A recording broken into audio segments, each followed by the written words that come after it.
ម៉ាស៊ីនដាក់បែមកកាត់ធំដែលយើងអាចថតបានតាមខ្សែ USB ហើយនឹងព្រីនចេញពីទូរស័ព្ទបានដូចគ្នាអញ្ចឹងម៉ាស៊ីននេះយើងព្រីនថតនៅខាងក្រោយសម្រាប់អានេះដោតដល់មកដាក់ទៅដល់ភ្លើងអានេះអាចប្រើដល់ខ្សែ USB ហើយនេះកង់តាក់បើកបិទចំពោះមកកាត់វាយើងអាចប្រើกระดาษពីទំហំតូចរហូតដល់ទំហំធំដល់ជាង100 មីលីម៉ែត្រអញ្ចឹងខ្ញុំនឹងធ្វើការបើកម៉ាស៊ីននឹងសិនដើម្បីបើកម៉ាស៊ីនហ្នឹងយើងមានអាកលាក់ពីរនៅខាងមុខនេះអញ្ចឹងយើងចុចវាដើម្បីហុយមកមុខតែមកទីយើងលើកក្បាលវាឡើង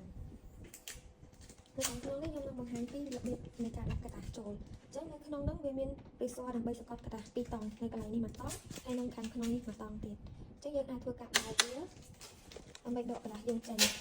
ចំពោះការដកกระดาษនេះវាមានកន្លែងចុចមួយទៀតនៅខាងក្នុងហ្នឹងនៅពេលដែលបងតែងទៅមើលផ្ទាល់គឺមាននៅខាងក្នុងហ្នឹងមានកន្លែងចុចមួយអាហ្នឹងចុចដើម្បីឲ្យរីស័រពីរនេះវាហុយមកមុខអញ្ចឹងឥឡូវខ្ញុំមិនត្រូវការហុយវាមកមុខទេខ្ញុំត្រូវការបើកវាចេញដើម្បីដកกระดาษនេះឡើងអញ្ចឹងខ្ញុំចាប់វាអានេះហើយខាងឆ្វេងបានខាងស្ដាំក៏បានវាទៅទាំងពីរហើយអញ្ចឹងខ្ញុំបើកវាឲ្យធំមកដើម្បីដកกระดาษយើងចេញតាំងហើយវាមានកន្លែងចុចនៅខាងក្នុងទូមួយនេះយើងចុចទៅអាពីរនេះវាហុយមកមុខយើងវា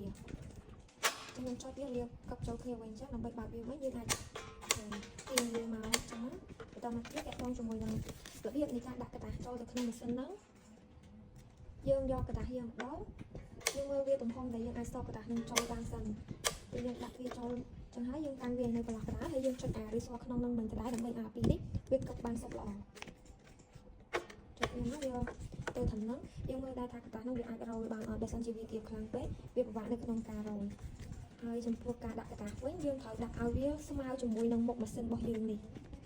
ចឹងចាំមើលពីរបៀបដែលខ្ញុំដាក់ដល់គ្នាដោយសារតែกระดาษនេះវាមានមុខកាត់ហើយស្រាប់ដូចអានេះចឹងទំហំដែលខ្ញុំបង្ហាញនេះគឺ50-25ចឹងវាមានធ្នេមកកាត់វាស្រាប់ហើយចឹងធ្វើមកយើងដាក់กระดาษហ្នឹងឲ្យត្រូវជាមួយនឹងមុខម៉ាស៊ីនហ្នឹងចឹងឥឡូវយើងដាក់กระดาษហ្នឹងវាដល់ទៅមុខម៉ាស៊ីនហ្នឹងហើយយើងចាប់ដើមហុញអានេះទៀតខាងតង់ទៀតกระดาษហ្នឹងគឺយើងត្រូវដាក់នៅឲ្យចំកណ្ដាលយើងមានដាក់ឆ្វេងដាក់ស្ដាំឯកដាហ្នឹងត្រូវតែនៅកណ្ដាលចឹងឥឡូវវានៅកណ្ដាលហើយ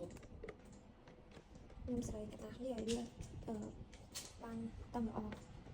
ចឹងបន្ទាប់ពីយើងដាក់กระดาษអីហើយយើងអាចបិទក្បាលម៉ាស៊ីនចូលវិញដាក់បិទក្បាលម៉ាស៊ីនចូលយើងគ្រាន់តែខកវាមកហើយទៅវាប៉ុណ្ណឹងនៅក្នុងកេះម៉ាស៊ីននឹងដែរ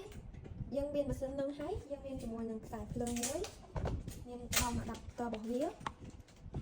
មានខ្សែ USB មួយហើយនឹងមានអាឌីសនេះមួយដែរចឹងដាក់ជាមួយនឹងកាត់បន្លែយើងយកខ្សែដងអាដាប់ទ័រដោតទៅទៀតយើងដោតចូលក្នុងកន្លែងខ្ញុំបង្ហាញហ្នឹងកន្លែងដែលយើងសម្រាប់ដោតដល់អាដាប់ទ័រចុងខាងជូន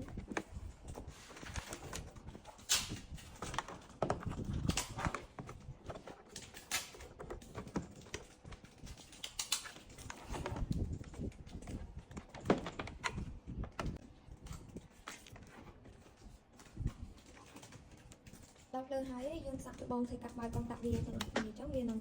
មានភ្លើងកន្លែងនេះអញ្ចឹងន័យថាយើងបានភ្ជាប់ដល់ភ្លើងអីបានត្រឹមត្រូវហើយ